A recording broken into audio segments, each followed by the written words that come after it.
Welcome to the Crow's Nest. This is Frightening Frauen with Lee of On Lanos. Oh yeah. And you. So if you're not following them there, you should also follow Lee. So we will have this segment where I'm telling a story. Lee has no idea what it is. And you have more information than Lee does because you see the description and the name of who I'm talking about. And I changed up last night who I was going to talk about because a TikTok came through. And I was like, this story sounds interesting. But yes, before we get started, how was your day? I kind of feel like my day's just starting. I woke up early enough that that's not technically true, but you just have those days where, I had therapy, and so I kind of get in like wait mode and, just kind of been waiting for this part to happen. So now the day has started. But my waiting part was good. I had a good waiting period. So good. And Amos got some cuddles. Yep. I kind of had the same. I recorded 2 episodes of the other segments while I was waiting. And I'm like, should I be doing this? Because my voice is going to be sore, but I talk all day anyway. So that's not a problem. But yeah, today was a lot of waiting. Yeah. I was very excited for this. Yeah, me too. I even showered. That's how serious I was. I showered ahead of schedule. I did not. I did not. You can't tell. Doesn't show. Smell it. If the camera was closer, I would have totally went in for a sniff, I made mine a little closer this time because it felt a little far away last time. Yeah. So my setup is just as janky, but I have my mic on top of my laptop. So, and I'll find my camera eventually, but you guys can deal with grainy Tyler for a couple episodes here. You wear the grain very well. Thank you. So I have a funny news article that you may have already heard of this because it happened on June 20th, or was it June 20th? Let's see here. July 20th. So it's a little more recent. But the news article came out today, and I was just looking up to make myself feel better. Funny news! And this came up. So, according to the Shepherd Express. Where's that located? Do you know? The newspaper. I think it might just be online. But this particular news segment is in Columbus, Ohio. So zookeepers at the Columbus Zoo in Ohio were taken aback on July 20th when Sully, an 8-year-old western lowland gorilla, whom they had assumed to be a male, gave birth. It gets weirder, though. United Press International reported, "It's hard to tell the sex of younger gorillas," the zoo said in a statement. "They don't have prominent external organs." They said Sully had been healthy and not in need of any procedures or medical care that would have clued them in on her gender. Sully is taking care of the baby. Zookeepers now said that they need to do DNA tests to figure out which of the female gorillas that gorilla was with is the father. Wow. It's funny because I've never thought about the fact that when you look at a gorilla, you don't see any kind of junk or anything. It's never, but now I'm like, oh yeah, that's really interesting. It's really funny too. Apparently they have size-wise are smaller than human size. So yeah. And it hides well. Yeah.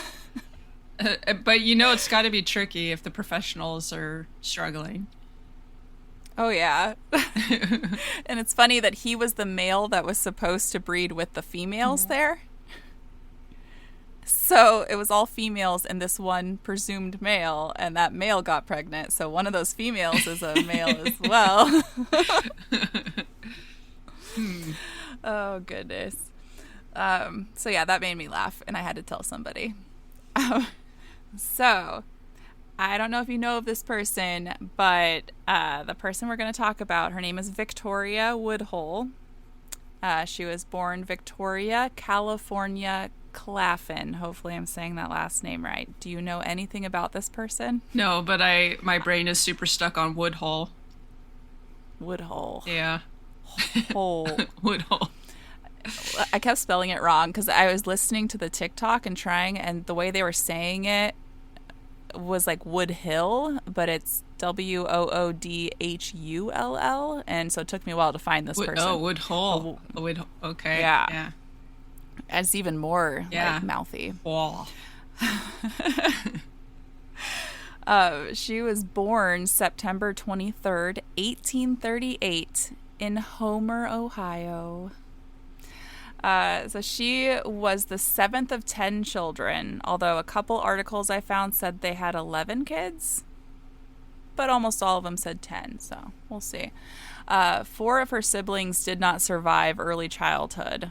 Oh, by the way, the county that she was born in was Licking County.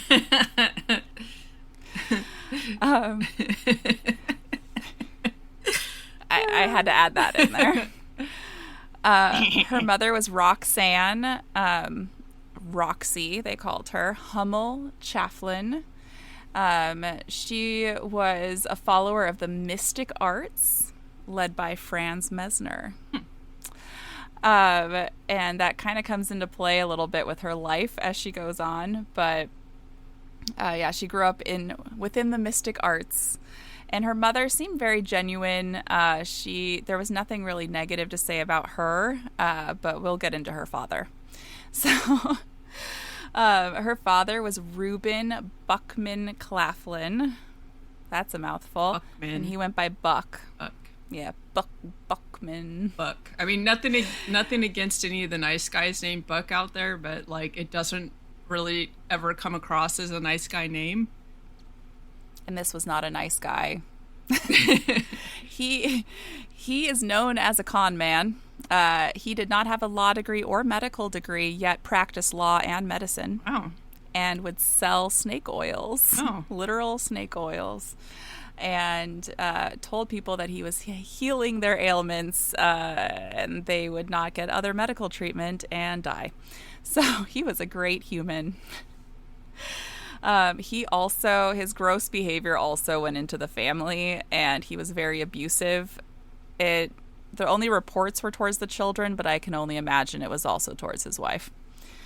And this is, you said 1836 is when she was born, right? So yeah. So like the fact that there were reports. 1838. 1838. So reports being made during that era, it must have been.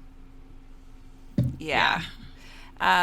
It said that he didn't get charged with anything, but the reports were made, and the neighbors and people that knew them did know what was going on, and later on, Victoria herself spoke out about it. So then later on, Victoria also made claims that kind of went towards her father also sexually being abusive, because she was cited saying that her father made her a woman before her time. Yeah. Which kind of leads us to Yeah. that, which would not be shocking. And so her father, so she had a sister named Tennessee as well, which was one of her best friends, was her sister Tennessee. And her father ended up putting them in the newspaper and putting out ads that Victoria and Tennessee were mediums, which Victoria really had a lot of like intuition and things like that, but she didn't want to be a medium that for sale by her father. And he was charging people $1 a session. And how much do you think $1 a session would be in today's money from back then? I don't know, like $50 or something. $39.62 in today's dollars. Ah. And which is a pretty decent amount of money for That was for like their common reading, Yeah. like short readings for people. And this was his teenage daughters. Victoria was, I don't know how old Tennessee was, but Victoria at the time was 14 when he started doing this, and she hated it. She hated that her dad got all the money. Her and her sister were making all the money for the family at that time because all he was doing was promoting them making money. Yeah. And they were good at it. The two of them were good at it, so people were coming to them and getting readings done. So Victoria did see how corrupt this was, and she had an opportunity to marry somebody at 15. So a 28-year-old doctor came to take care of one of her siblings, and he actually abducted her, but she willfully went, but abducted her from her family and married her. Mm-hmm. Yay. That's the way you escape Yeah. a horrible family back then. His name was Dr. Canning Woodhull, and she would keep that last name through her life even after they were no longer together. But they got married when she was 15. It was, I believe, 2 months after she turned 15 they got married. And their marriage ended in 1865. So they weren't married, like, they were married 12 years. Just probably seemed like a long time because right after they got married, she realized he was a horrible, abusive alcoholic. Imagine that. And yeah, when you really know a guy. Yeah. And he also, his alcoholism would get in the way of work as a doctor, and he would go long periods of time without working, and she would have to go to work in order to provide income for their family. And this was through her pregnancies, and women weren't really working back then. And so she had to do a lot of odd jobs like medium stuff to be able to support their family. She did give birth to 2 children, Byron and Zulu, which she later renamed Zula. I don't know if it was like an error on the birth certificate when she had her, but she changed her name to Zula. And soon after Zula was born was when they got divorced in 1865. But yeah, that was terrible. So there also was reports that Byron had some mental disabilities, and she blamed her husband's alcoholism on it. But there's reports that he also fell out of a window. So we're not really sure which contributed to this or both, but he had some developmental disabilities. But she did a lot to take care of him. So she wasn't angry at her child, but angry at her husband blaming him drinking when she got pregnant. She speaks out a lot about the fact that her pregnancies were not her choice. And she hated that women were being assaulted by their husbands. And she really saw the negative aspects of marriage and of women in marriage and how little control they had over their own bodies growing up from their fathers and then once married to their husbands. But very soon after she got divorced, she got remarried to her second husband, Colonel James Harvey Blood. I think she should have taken that last name and not kept her previous name. I mean, one of those people, they had, a history of probably like sailors or shipbuilders or something, and then she married the vampire. And he was a cool dude too. Like, this guy was actually a nice guy. So I was very happy to read. There's a lot about him as well, so I dove into him, but I didn't want to tell too much of his story to take away from her. But he was very supportive of her. He allowed her to use his name to open up businesses and to push her own narrative and life, because it wasn't her fault she couldn't have her name on things. Mm-hmm. So he allowed her to use his name to further her career. So he was actually a Union Army officer, colonel, during the Civil War. He became the city auditor of St. Louis, Missouri, in April 1864. And So after this, she started billing herself as a spiritualistic physician, and she did a lot of magnet therapy for people, which is cool because a lot of what she did kind of pioneered what we do now with magnet therapy. And back then it was seen as a hoax and all this stuff, but it actually does have some benefits to physicians. And there's full like institutes that just focus on magnet therapy, and it seems to do a lot of good. And so she didn't know why it was doing good, but Yeah. but it worked to heal some people. So she actually made quite a bit of money as a spiritualistic physician.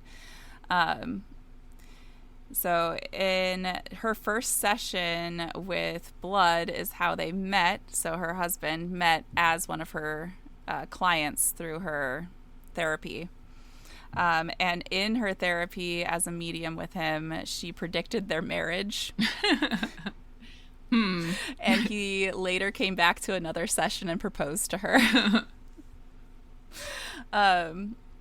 So Woodhull so they were both actually still married at the time when they met, and he wasn't doing well in his marriage and she wasn't in hers, so they got divorced and then soon after married each other. Yeah. It was actually immediately after both divorces were complete. So the couple then left St. Louis in 1865, moving from through Midwestern cities before reaching New York, where she knew she wanted to be in order to do all the things she wanted in her life. So he moved there for her. So Woodhull denounced a lot of like male practices, so a lot of the patriarchy and things like that in relationships, and was a very big advocate for divorce. Which is so funny.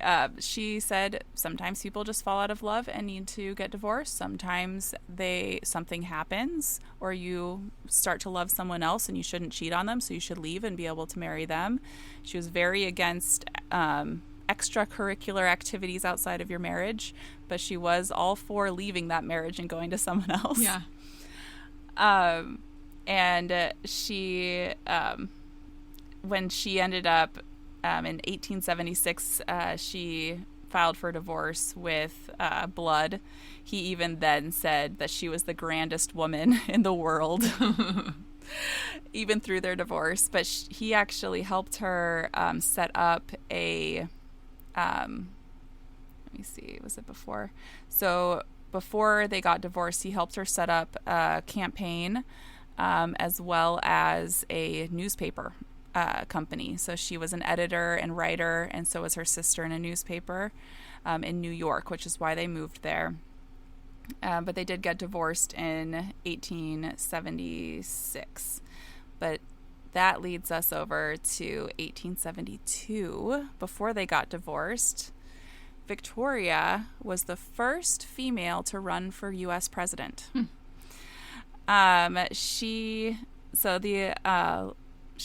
So she ran for the Equal Rights Party, and her running mate was Frederick Douglass. And Frederick Douglass, who was an abolitionist leader, did not know he was her running mate, but she put him on the ballot. And she technically was 6 months too young to run for president, but she did go throughout the whole election process and everything. And back then, women couldn't even vote, so she knew she probably wasn't going to get it because the men would have to vote for her. And she was very for equal rights, as well as part of the free love movement. So she was very for divorce, women not being abused, women not being raped in marriage, and not having to bear children if they didn't want to. Yeah. And so she knew men weren't going to vote for her and women couldn't vote, but she stayed there through the candidacy and tried to shake things up. Later on, people tried to take her off as the first woman who ran for president because she was too young, technically, but they let her run back then, so she really did run. Yeah. So yeah, her platform is based on, like I said, the free love movement, meaning that people should have the right to marry, divorce, have children, or not have children without government interference. And she was an official candidate. It was not until later in the candidacy that they challenged it. I believe they have reinstated that she was the first woman to run for president, though. Men just wanted to take her off of there. Yeah, can't even imagine how many women don't show up in history books because history has been rewritten by men. Exactly. I actually was going through People today for future episodes, and I think I found like 25 women that I want to talk about that were written out of history books. And I'm like, this existed. They were part of this. They were a huge part of it, and men took credit for it. Right. So. Plus all the creative women who did stuff under their husbands' names that we may never know that it was actually a woman running things because, yeah. Exactly. He had almost no touch on that newspaper, yet it's him and her. I love that, like, as the owner. Like that it sounds like he really respected her as the person that she was. So even when they divorced, like, he still had that, like, respect for her. I think that's really cool, and that stayed through the stories and the information about them, 200 years later, or almost 200 years. He never said a bad word about her. Yeah. He did remarry afterwards. He remarried another woman, and he went on a gold adventure. And he found gold. He struck gold and then died during that. Oh, no. I know. On his 52nd birthday. It's like it's like winning the lottery and then tripping and falling and dying like the next day. Hopefully his wife got the gold. Hopefully. But like men do, 2 days before the election, she was arrested and tried for, and I think found guilty of writing obscenities in the newspaper. Can you guess what that would be? What her article is about? Orgasms? Female orgasms? I don't know. She found out because, so Elizabeth Tilton had publicly announced that she had been having an affair with Henry Ward Beecher, who was a prominent minister and high up in politics and very influential. And so she wrote about the affair from Elizabeth Tilton. And she was very against affairs, like I had said, and very against going outside of your marriage, that you should leave that person if you're going to go be with someone else. Mm-hmm. And she wrote about that. And so, of course, the men running against her and the ones supporting those people already were appalled that a woman was even running when they can't even vote. And the ones supporting I already read that.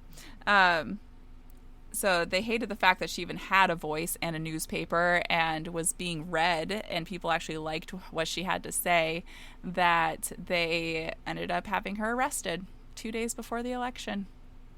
Sounds about right. Yeah. I wonder if her issue with extramarital stuff had to do with like the idea that like marriage makes it moral, or if it had to do with like honesty, because like having an affair is an integrity thing, I think it probably was a mixture of the two. I think it was that because it's weird because she wasn't a Christian, and so it wasn't those values. It had to be something else. So I think it did have to do with the moral side of it, of not going outside of that person and hurting that person. Yeah. That it's better to leave if you're going to do that. Like polyamory really wasn't a thing in the U.S., so it wasn't like you were having known relationships with more than one person, and who knows what she would have thought about that. But with the way things were, I have a feeling that her first husband probably was doing that, and then she also saw what her dad did to her mom. And I have a feeling that he also was doing that. I mean, it with other people, not even her. But yeah, she also was known that she didn't hate men. She was very attracted to them. And she knew that there were good men, but she also knew the laws did not protect good women. Mm-hmm. It didn't protect women at all. In relationships, they were property. And she hated that. And the thing she hated the most was sexual abuse in relationships. Yeah. And women being forced to carry children and not have careers was another one. And I have a feeling her 2 children were of that. Probably. Because it didn't seem like she actually wanted to have children. But when she had them, she took care of them. But yeah, she was very prominent in the political parties and the movements and trying to get rights to women, and at least got some views on that, and other women standing up and understanding that some of their body autonomy. And so a lot of people looked up to her, and she was actually very popular among women and men who loved women. Yeah. But she did not win the presidency. She did go on to run again the next election as well, when she was old enough. And I believe she was still the only woman at that point in time to have run for presidency legitimately. So, what is this? Oh yeah, she wanted women. So her biggest thing that she spoke out at events and things like that was, she said, by nature, women, the rights of sexual should own the rights of sexual determination. When the instinct is aroused in her, then and then only should commence follow. Meaning, yeah, that's the only time they should be able to have sex, is when a woman actually wants to. Yeah. When women rises from sexual slavery to sexual freedom into the ownership and control of her sexual organs, the man is obligated to respect this freedom. Then will this instincts become pure and holy. Then will women be raised from the inequity, the morbidness in which she now wallows for existence, and the intensity and glory of her creativity functions be increased 100-fold. I agree. Yeah, I agree as well. Yeah. It's just better when people want it and get to have fun and explore it and have it be like natural. And here's another thing that I do respect. So she was pro-life. But she said we cannot abolish abortion until women have the right to decide whether or not they want to be pregnant. She said, as much as I hate that women are killing their babies post-birth, because some of them couldn't have access, they were stuck in their homes, and so they didn't want the babies, and they would kill them post-birth, as well as women just not taking care of them because of, depression that happens anyway, even if it was a wanted pregnancy. Yeah. And we didn't have care for that. But then also abortions, which were hard to get and were very dangerous. She said no woman would choose to get pregnant to have an abortion. Right. She said this is not a woman problem, this is a man problem, and men are getting these women pregnant that do not want babies. Yeah. And I'm like, that's how pro-life should be. You should be like, okay, I see the issues though. I see why this is a problem, and let's fight the actual problem. Right. As much as I'm pro-choice, I respect her view as a pro-life person. Yeah. So later on in life, so she had her newspaper, which she started running with her sister once she got divorced, as well as during their marriage. Let's face it, he had nothing to do with it. But she started writing about free love and women empowerment, and as well as speeches that she ended up doing out in public at colleges and anywhere that would have her. Yeah. She also ended up starting her own practice in pseudo medicine as a alternative medical practitioner, using the magnetic fields, and she started a lot of electromagnetic therapies for people, which again back then they saw as like being a witch, and I'm glad that this was after the 1600s, or else she would have been burned at the stake. Right. But there were a lot of people who were very into all of this just because it was helping.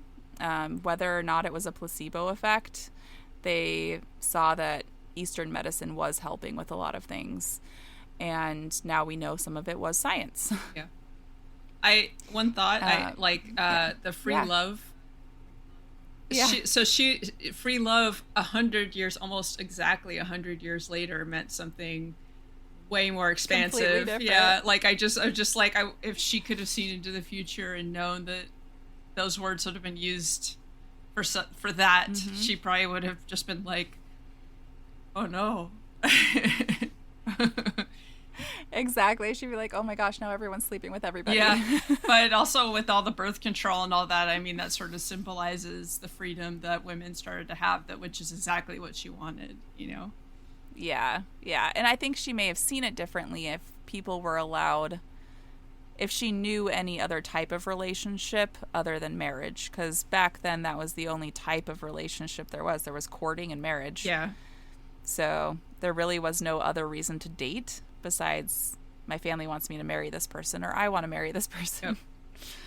Yep. So I think she may have seen things differently if she was exposed to other types of, like with everything else in her life, I think she would have been for the 60s. Yeah. I mean, with the social pressures, like you couldn't have a boyfriend, you couldn't not be married. I mean, you would be like denied access to housing and buying groceries and just been completely ostracized. So, yeah. Yeah, exactly. And she definitely spearheaded a lot of things, but we don't know what we don't know. And so that not even having access to that knowledge of that type of relationship existing. Yeah. Just like us who grew up in purity culture, There's marriage and there's sinners. So yeah, the actual spiritualist movement started in 1870, and she actually was a huge part of that. And so I went, Sister Witch. And she wrote a bunch of articles that many men tried to get taken out. They tried to make it so she couldn't even write in her own newspaper because they didn't like what she was writing about spiritualism and women empowerment and the women's suffrage movement. So she was huge in the women's suffrage movement. Yeah. And she used her income from the newspaper to help towards women's liberation movement. So, and her husband, we already talked about that. He helped her, He just supported her. He didn't speak for her. And I honestly, after reading so many articles about the two of them, I think it was more of a marriage of him just trying to help her. I don't think it was a romantic marriage. I think it was a friendship. Yeah. And then once she didn't need that anymore and she had enough of her own, then he went off to actually have a relationship where he was in love. So I think some of their sessions there were talking about some business arrangements and both of them making money. Yeah. So, but the thing is, she was not only spiritually savvy, she was also very financially savvy. And she managed the finances in their relationship as well as her friends. And she ended up being the first woman to operate a brokerage firm, making her a lot of money. Her and her sister managed this brokerage firm on Wall Street. Wow.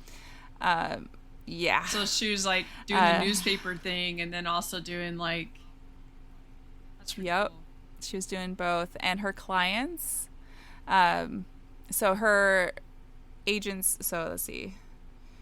So the newspaper in the U.S., and it was called, so her newspaper was called Woodhull and Chafflin's Weekly. So they did put her last name first, but the business name was in her ex-husband's name. But yeah, she actually started working with the Vanderbilts, and she made them millions of dollars, like on money that she was in today's money, but on the money that they were making hundreds of dollars on. She said, let me help you, like your people are ridiculously stupid. And she took their money and made them millions. And Wow. so she actually made them kind of what they are today with their money in New York. Then in October 1876, Woodhull divorced her second husband, Colonel Blood, and Such a cool name. I know. And then after Cornelius Vanderbilt's death in 1877, William Henry Vanderbilt paid Woodhull and her sister, $1,000, which is equivalent to about $27,000 today, to leave the country because he was worried they might testify in hearings on the distribution of the elder Vanderbilt's estate. Huh. It's because they knew all the ins and outs of their money, and so they didn't want them to be forced to testify, so he moved them to Great Britain in August of 1877 so that they wouldn't be able to testify in court about the money and where it's being moved to, and I think it was so that he could get the money. Yeah. But they already had a ton of money, so she actually started lecturing in England because they were a little more progressive about women there, shockingly. She wasn't allowed to be a professor, but she could be a lecturer at the college, and so she started lecturing about women's rights, about humanitarianism, and about a lot of different movements that she was already a part of, as well as spirituality and healing and things like that in the colleges. And with the help of her daughter Zula, which there was no mention of her children up until this time. So I don't know what they were doing this whole time until this. But so with the help of her daughter Zula, she actually started a publishing company in England, and she wrote, her and her daughter both wrote a lot of books, and they started a kindergarten curriculum for children in England. Because not all children were starting real school at that time, so they started an actual kindergarten curriculum. And at the end of that, she ended up dying on my sister's birthday in 1927, natural causes. And it was weird because it says she died at Norton Park in Bredon's Norton. And I don't know if that's the name of a hospital or if she died in a park, but I could not find the answer to that. She had a long life. She did, yeah. And she did so much with her life, and no one freaking talks about her. Yeah, and like her daughter had to have been doing stuff, because when she shows up in the story or in the timeline again, she's capable of helping to write like books and do all this stuff. So, Yeah. She ended up writing books, and she did lectures herself too. So she had to have been doing stuff with her mom and her aunt, but it was very hard. I couldn't find anything about Zula between those timelines. But her son, the one with the special needs, she did take care of him his whole life. She didn't institutionalize him. But she was a very big advocate of eugenics, but not the type that we think of. She was very much for women having the right to marry, and men having the right to marry who they want, so that their genetic nature would actually produce children that she thought that children were born with disabilities if they were forced to have children with people with addictions or people who also had genetic abnormalities in their families and things like that. Her eugenics had nothing to do with race or anything like that. It was about choosing your partner and deciding whether or not you want to combine your genetic material together. Yeah. But yeah, that was a big movement back then too. And the word often is used for both people with mental disabilities, but also white supremacy. So Yeah, they're kind of different mindsets, you know?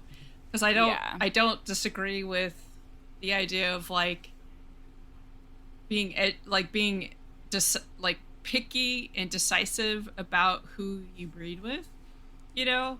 Mm-hmm. And it's not about like people not deserving life or whatever. It's about giving your children the best chance, you know? And Yeah. obviously there's a slippery slope there, which is why it's people generally prefer not to even like go there because of that slippery slope. But you know, like if I was at a breeding age, I would want to get like genetic testing to make sure that both my partner Mm-hmm. and I were not combining to basically guarantee some horrific like, you know, disease for our Yeah. child. And if there's a way like a treatment or you know, because that's where we're going in the future is that we're going to be able to like basically treat these issues so that that's not an Yeah. issue. And yeah. Exactly. And she also was not for putting your child in an institution just because they had issues. She was pro life and was pro like giving the best opportunity to your children. And her son did stay with her through his life as well. But she was so it wasn't like she thought that those people shouldn't exist. It was that she wanted to give people that do exist the best chances and opportunities, Yeah. so they didn't live out their lives having issues. And I think like at that time Um, there weren't really any programs to like help families who you know basically were taking mm-mm. care of. That's why the institutions were so popular.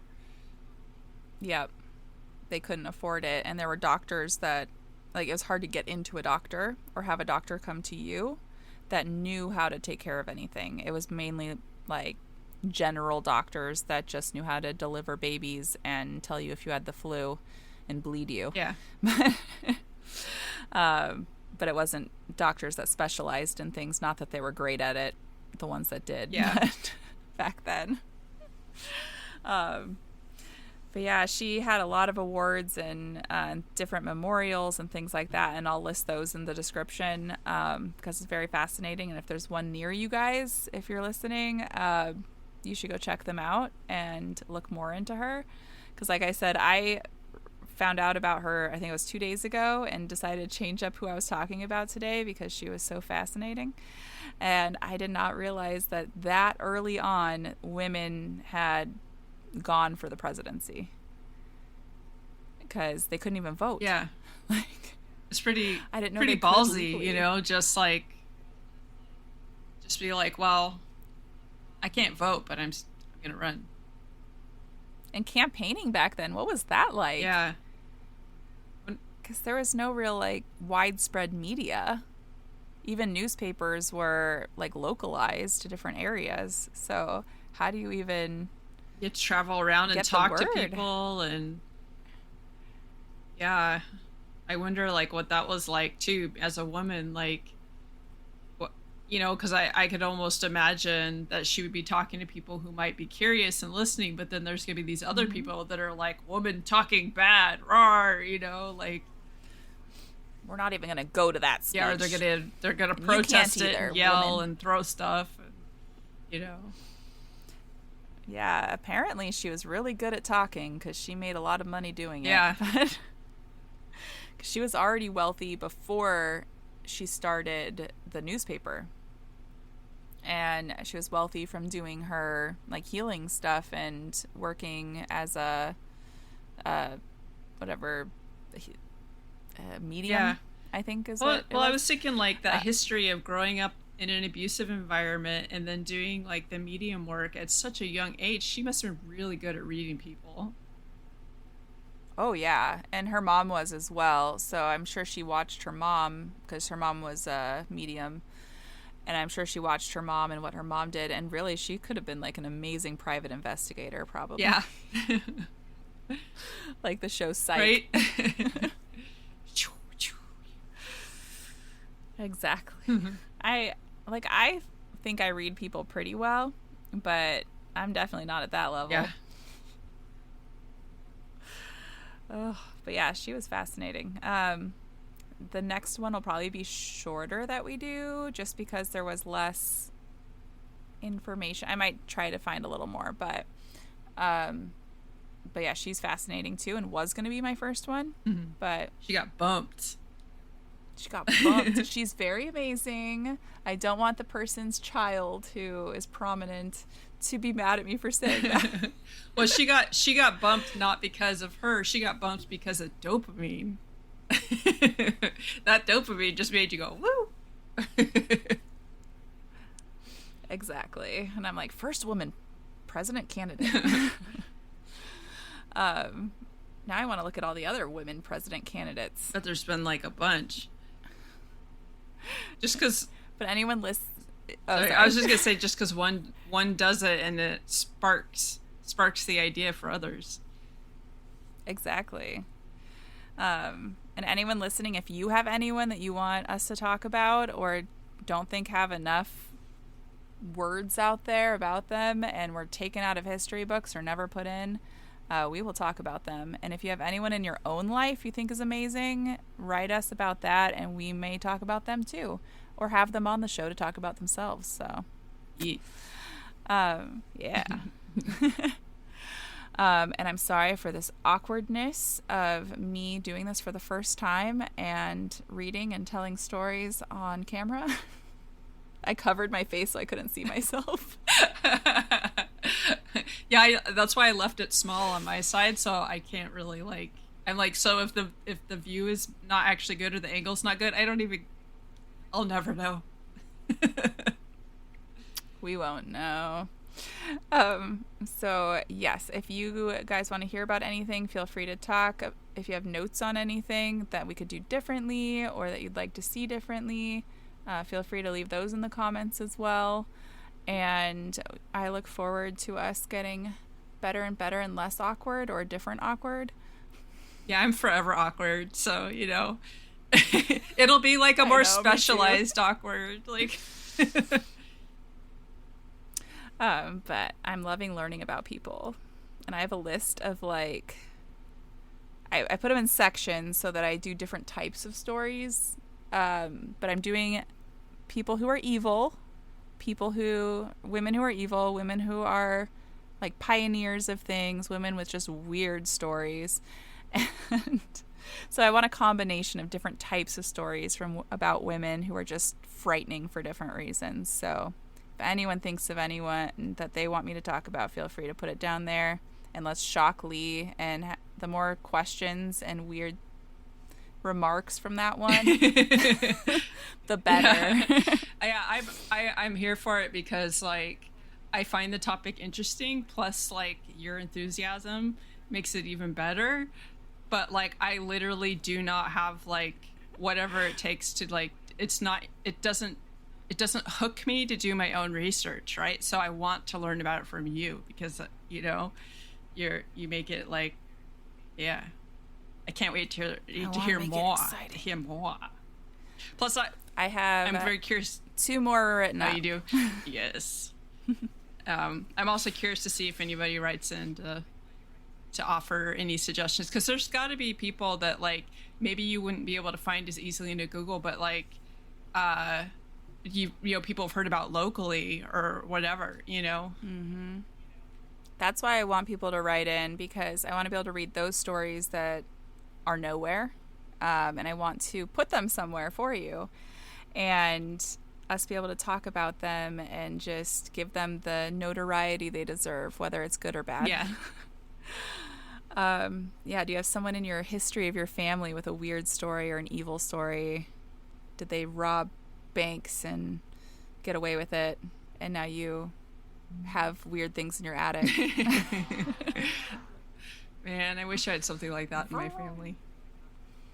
I know. I mean, I do, but they're already known about. They're already in the history books. Both ways, though, because I'm related to the McLowrys from Tombstone. Okay. The bad guys. Yeah. The bad guys. it's told both ways. Both people were bad. I will tell you, no one was good in that scenario. It's always about greed, okay? And power. Yeah. But yeah, so we will fine tune things. We'll always be awkward, but we'll be whatever kind of awkward we feel like that day. Yep. It's gonna vary. It's gonna be the rainbow of awkward. We both have our own Patreons, and I believe we're both going to post this segment on our Patreons, right? Yeah. Okay. So it'll be on both of them, and we will probably post early on Patreon for this, as long as I can get it edited. Eventually it'll be early, but we'll see how quickly I can edit this one. And yeah, we will see you on the flip side